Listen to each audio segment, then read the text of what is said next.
Gannavaram TDP ఆఫీస్పై దాడి కేసులో ఆరోపణలు ఎదుర్కొంటూ ప్రస్తుతం రిమాండ్లో ఉన్న మాజీ ఎమ్మెల్యే వల్లభనేని వంశీ కస్టడీ, జైల్లో అదనపు వసతులపై ఇరు వర్గాలు దాఖలు చేసిన పిటిషన్లపై విజయవాడ ఎస్సీ, ఎస్టీ అట్రాసిటీ కేసుల కోర్టులో విచారణ జరిగింది. వల్లభనేని వంశీపై నమోదైన కేసులపై దర్యాప్తు కోసం పోలీసులు ఆయన కస్టడీ కోరగా, జైల్లో తనకు అదనపు వసతులు కావాలంటూ వంశీ కోర్టును కోరారు. గత వైసీపీ ప్రభుత్వంలో గన్నవరం టీడీపీ ఆఫీస్పై దాడి కేసులో సాక్షుల్ని బెదిరించిన ఆరోపణలపై అరెస్టైన వల్లభనేని కోర్టులో హాజరుపరిచిన పోలీసులు విజయవాడ సబ్ జైలుకు రిమాండ్పై పంపారు. ఆ తర్వాత జైల్లో తనకు బెడ్తో పాటు ఇంటి నుంచి ఆహారం, ఇతర వసతులు కల్పించాలంటూ వంశీ పిటిషన్ దాఖలు చేశారు. దీంతో వంశీ ఏమేం కోరుతున్నారో రాతపూర్వకంగా తెలుసుకుని చెప్పాలని కోర్టు నిన్న పోలీసుల్ని ఆదేశించింది. ఈ నేపథ్యంలో ఇంటి భోజనంతో పాటు మంచంలా ఎత్తున్న టేబుల్ ఏర్పాటు చేయాలని కోరారు.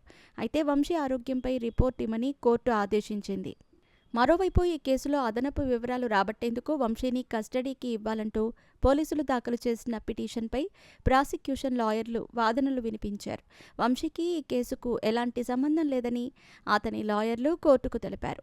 ఇప్పటికే 10 రోజులకు పైగా జైల్లో ఉన్న వంశీని కస్టడీకి ఇవ్వాల్సిన అవసరం లేదని తెలిపారు. దీనిపై ఇరు వర్గాల వాదనలు విన్న కోర్టు రేపు దీనిపై తీర్పు ఇస్తామని వెల్లడించింది. అలాగే వంశీకి ఇంటి భోజనం, ఇతర వసతులపైన రేపు తమ నిర్ణయం చెబుతామని జడ్జి తెలిపారు.